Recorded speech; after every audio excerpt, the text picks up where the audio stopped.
Sibingelele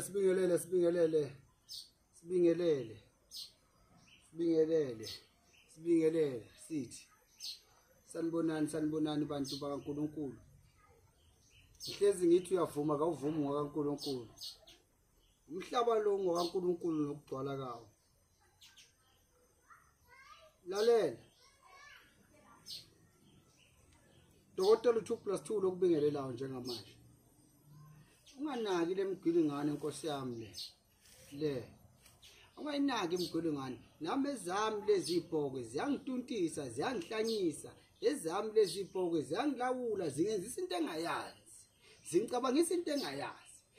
Zingiphethe lezi ibhokwe mina okwami ukulalela bese ngenza ngale ndlela okusho zona ngazo. Nawe ungasithatha esakhe isibhokwe. Nawe ungayithatha into oyifunayo uyenze yakho. Nami ke ngiyekeleni bakithi. Nkosi yami, angikho ke lapho.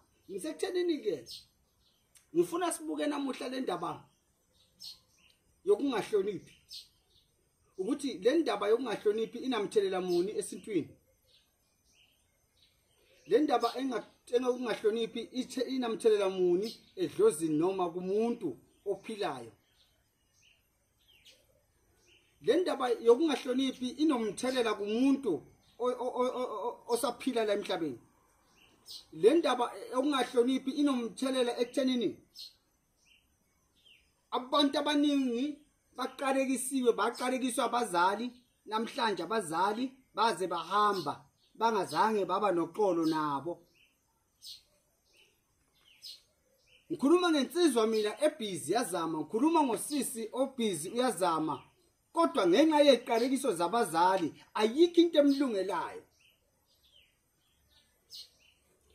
Into ebalekile ngithi mina kuyasiza ukuzehlisa uma kukhona ufuna ukunqoba empilweni zehlise. Kusiza phu ukuzehlisa. Lento yokukhuba umzali noma leyo kungenzi kahle phambi kwabazali igcina isidala ukuthi isidalwa sakho noma usuthi ufunani bahamba abantu babuye bephethe wena uthi uyaya ubuye ulambatha. Uyathwala akuthwaleki. Uyaqhuma ushamahala nje kwenzeki lutho. Usuzothobeka kimi wena ngoba mina ngudokotela, kodwa emuva ekhaya awuthobekanga wena kubazali nomsamo wakini ngawuhloniphi.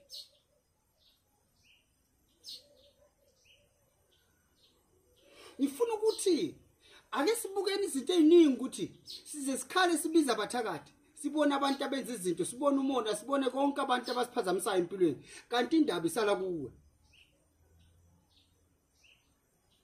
Abantu abamuse ukwenza izinto ezimbi egcineni bese bekhala ngabazali noma bese bekhala ngokuthi abaphumeleli kanti bona bayazi ukuthi kunezinto abangagcinanga ukuzenza bona bahlule ukuhlonipha. Ukuhlonipha kuyakwenza ukuthi uphumelele, nokuzehlisa kuyakwenza ukuthi uphumelele. Ukhiye loyo. Uma uqala nje ufuna ukuthatha impilo entsha kulonyaka, azi ukuthi kubalekile uhloniphe nanoma ngubani.